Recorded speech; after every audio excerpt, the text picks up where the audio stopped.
What's up, guys? My name is Zach, and today I am driving a 1998 Mazda Protege DX. Up front is a 1.5 liter inline 4, and down below is a 5-speed manual transmission. Now, I am super excited to be driving this Mazda Protege for one main reason. I've never filmed one here on the channel before.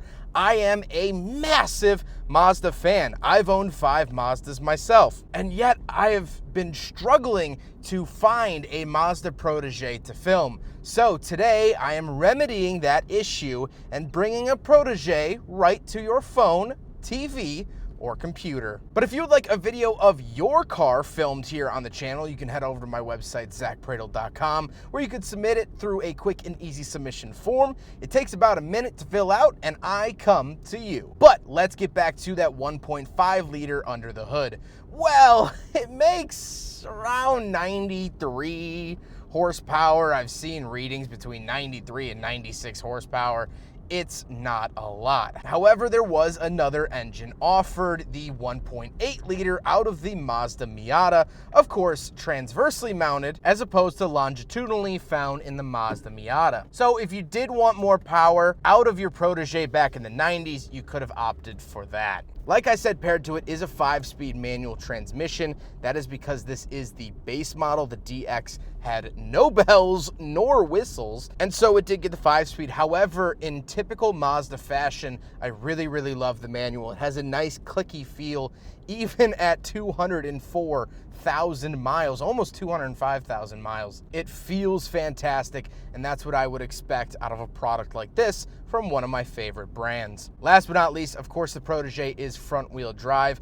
Overseas, they had all-wheel drive versions. They were known as the Mazda Familias, but here in the States, we never got that option. So how does it feel to actually drive the Mazda Protege DX? It's very economy, and we're gonna talk about this a lot with my final thoughts. Mazda at the time was not making very showy, interesting, crazy, sporty cars. As a matter of fact, there actually technically isn't even a 1998 Mazda Miata. It was the switchover year, and so production was cut really short. So this drives a lot like the Kia Rio that I drove, a lot of Ford Escort influence you can obviously tell in here. So if you're familiar with those vehicles, you'll understand exactly how the Protege drives. With that stuff out of the way, let's talk about the interior. Well, in front of me, I have 3 main gauges.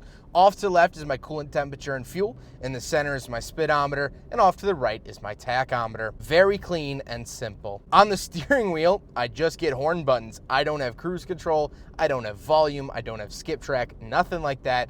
Clean, simple, straightforward Mazda. Off to the left, I do have a climate control vent, my rear defrost and gauge dimmer switch, as well as a little added car EUD that's for tire pressure. That is not a factory option here. Moving out of the door, I have manual mirrors, latch get in and out, and manual windows. Again, the DX was the base model. Coming into the center, we have 2 climate control vents and our hazard switch.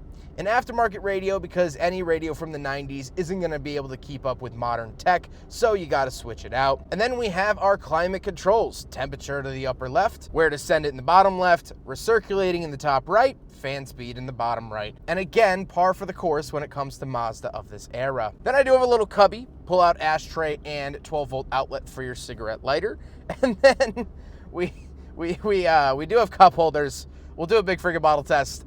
These are tiny. Maybe they could fit a slim Red Bull can, but not really much beyond that. So unfortunately, the Mazda Protege fails the big friggin' bottle test. Didn't really expect it to pass, but here we are. Then we have the shifter itself. Very economy, very low cost and budget feeling. It is this sort of thick, rubbery, plasticky rubber. And it has this tall accordion shift boot like you would find in an older pickup truck. But then we do have the handbrake and the seats. The seats are cloth. These are seat covers over them. However, I think that they're actually pretty comfortable given the vehicle's price point. I've actually been quite enjoying the seats. However, speaking of seats, we do have back seats. So let's go do a backseat review. All right, so we're in the back of the 1998 Mazda Protege, and even with my seat moved back, I had to move it back quite a bit to feel comfortable driving it. My knees are not hitting the seat in front of me. My head's not even coming close to the ceiling. Mazda has done a really, really good job with the interior packaging of the 98 Protege. I have plenty of space back here, way more space than what you would get in a modern Mazda 3. This is really, really impressive, and I'm very, very happy to see this. However, there are some downsides, of course. I have manual locks, manual windows, manual pretty much everything. I don't get a center console. Who says I even deserve one? I don't think I do. But I am thoroughly impressed with this backseat space. I mean, really, really, truly impressed. I thought they were gonna need a can opener to get me out of this thing, and that's just not the case. Let's hop out, we'll take a quick look at the trunk and cargo space, and then we'll talk about the looks. Right around the back of the Protege, little keyhole here. Lift it up. And nothing really to write home about. We don't get like a trunk liner up at the top. Down here, it's just that cheap fabric, but plenty of space. You know, like I said with the back seats, Mazda did a really good job with the packaging of this car. With the little space they had to work with, they really, really maximized it. And that's very, very clear here with the trunk of the Mazda Protege. Now we gotta talk about the looks, and I really like the look of the Mazda Protege. From some angles, it definitely does look a little Ford Escort E. To me, it really, really looks like an EG Civic at the back. Overall, it's not overstyled, it's not overdone, and it's doing the job. But now let's get on to my final thoughts. What do I think driving the Mazda Protege from 1998? Well, this is the final year of this body style. For 1999, they actually switched to the more modern body style, and we actually got that version in a Mazda Speed version, and that's what people most commonly associate with the Protege name here in the States. However, I think driving this car has been a really interesting look at Mazda of the past. As many of you know, and as you saw in the intro animation, I personally drive a Mazda 3, this car's successor. In the early 2000s, they switched the Mazda Protege name to Mazda 3. But like I said, it's that interesting look at Mazda. To me,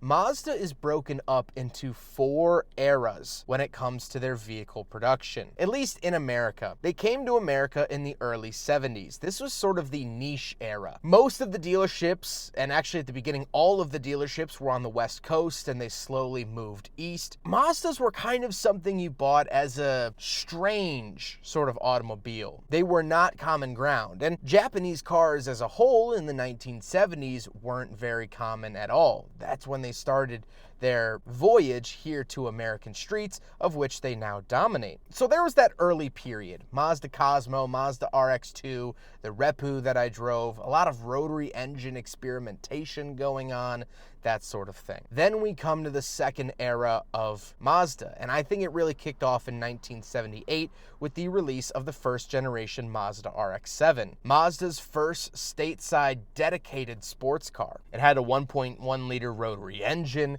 it looked cool, it was meant to compete with the Datsun, and I loved it so much that I bought 2 of them. This sporty era lasted through the 80s with the second generation Mazda RX-7, and then in the 90s with the third generation RX-7. I also drove a late 80s Mazda MX-6 Turbo that was fantastic and fun to drive. And then of course we end the sporty generation with the early 90s with the release of the Mazda Miata, the world's favorite sports car.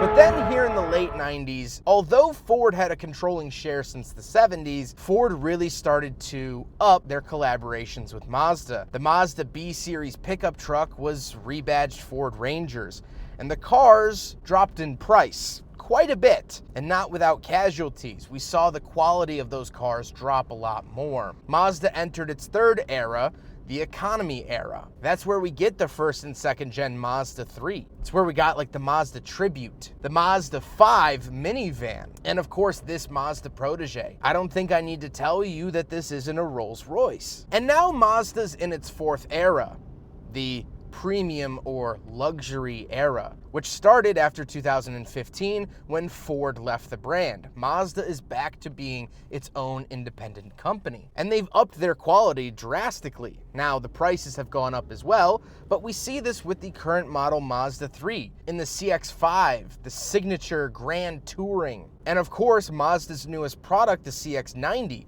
with a turbo straight 6 to rival Mercedes, BMW, and Lexus. But the price tags have gone up as well. That CX-90 is $58,000 and is priced out of most people's wallets. So let's take a step back to this era, the 1990s economy era. Yes, build quality was lower, vehicles were cheaper, but I don't think that's necessarily a bad thing. Yeah, this car has seen a couple of Chicago winters, but it's at 204,000 miles without a single mechanical issue. The owner, Danny, said that the only mechanical issue he's ever faced in his 11 years of ownership has been the AC condenser going out, which should be fixed as summer is warming up here, which isn't really an issue. The first several cars I owned never had AC at all. The 1.5 liter has been dead reliable, summer, spring, fall, and especially in the winter. The body seems to be the only part of this car that's really failing. And how can you blame it?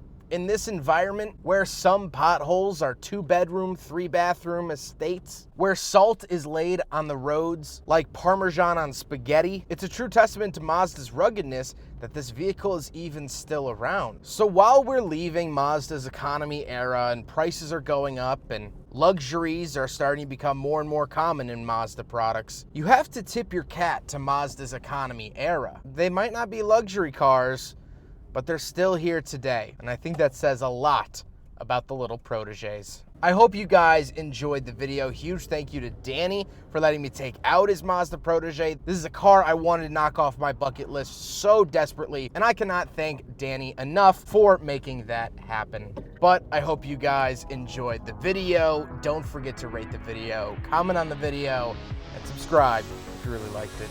Take care, guys.